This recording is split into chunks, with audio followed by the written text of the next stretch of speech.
The high-altitude cold.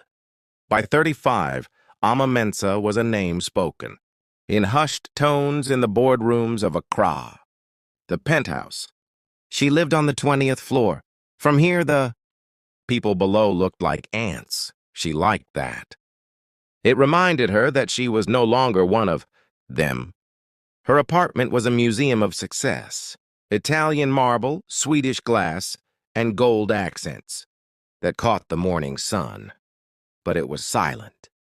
The only sound was the hum of the central air. Conditioning. One afternoon, her mother visited. The older woman stood in the middle of the sprawling living room, looking small and out of place in her simple wax print cloth. She touched the cold marble countertop and sighed. "It is beautiful, Ama," Afua said, "but where is the soul? Where is the laughter?" Ama didn't even look up from her tablet. Soul. "Doesn't buy a penthouse, Mama. Go back to the village. Elv increased your monthly allowance. Buy whatever you want." "I don't want things, Ama. I want my daughter." Ama finally looked up, her eyes as hard as the diamonds on her fingers. "Your daughter is a millionaire. You should be proud." The arrival of Kwame. The charity gala at the Kempinski Hotel was a sea of black ties and silk gowns. Ama moved through the crowd like a shark in dark water. She was at the peak of her power, but she was bored. Everyone wanted something from her. A loan, a contract, a smile. Then she saw him. He wasn't crowding her. He was standing by the balcony, looking out at the city as if he already owned it. When he turned, his smile wasn't the desperate grin of a social climber. It was the calm expression of a man who knew a secret the rest of the world hadn't learned yet. "The problem with the view from the top," he said as Ama approached, his voice a smooth, deep baritone, "is that you eventually start looking for a higher mountain." Ama paused. "Most people are just happy not to be at the bottom." "Most people aren't you, Ama Mensa," he replied. His name was Kwame. He didn't talk about small things. He talked about legacy. He talked about a Pan-African tech logistics hub that would make her current shipping firm look like a roadside kiosk. For the first time in a decade, Ama felt something other than ambition. She felt seen. Over the next 3 months, Kwame became her shadow. They met in quiet restaurants, where the waiters knew their names but never dared to speak them. He shared confidential documents, showed her projected billions, and whispered about a future where they wouldn't just be rich. They would be historical, Ama's mother called her during this time. "Ama, I had a dream. A red bird flew into our house and ate all the grain, then turned into dust." Ama laughed, swirling a glass of expensive Bordeaux. "It's just a dream, Mama. I'm about to close the biggest deal in West African history. I'd call you when I'm a billionaire." She hung up.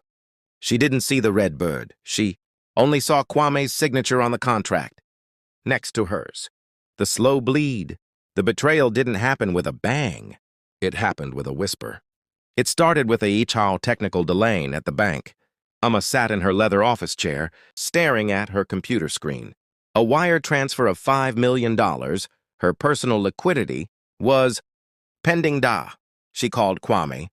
"The subscriber you are trying to reach is out of coverage area. He's probably in a meeting in Dubai," she told herself. Her heart gave a small, traitorous thump against her ribs. A week passed. The unpending status changed. Tutneen flagged. At then Maybro Frozen.B, Ama drove to the headquarters of the new venture. When she arrived, the glass-fronted building she had toured with Kwame was empty. The Nlisad sign was back in the window. There were no servers, no staff, no legacy. She stood in the middle of the empty lobby, the click of her designer heels echoing like gunshots against the cold tile. She pulled out her phone and dialed the private investigator. She kept on retainer. "Find him," she whispered. 2 hours later, the investigator called back. "Ama, the man you're looking for doesn't exist. The passport he showed you was a high-level forgery. The accounts he linked your money to, they were emptied and closed 4 days ago.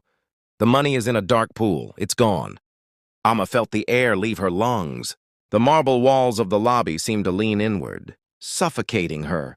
She reached out to steady herself against a pillar, but her hand slipped. She wasn't just losing money.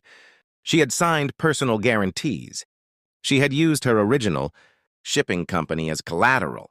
She had bet the end dust of her beginning on a man made of smoke. The next month was a blur of lawyers and gray-faced men in suits.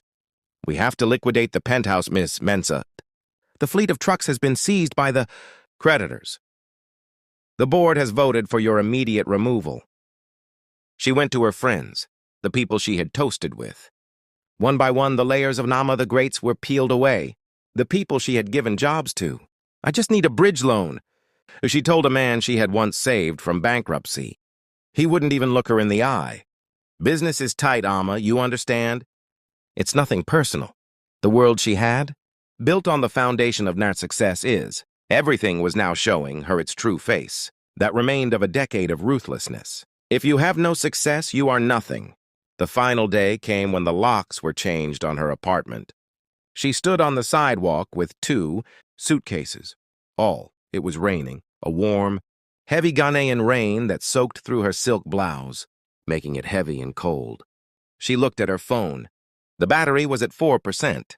She had no car, no driver, no office. She looked at the contact labeled Mama. Her thumb hovered over the call button.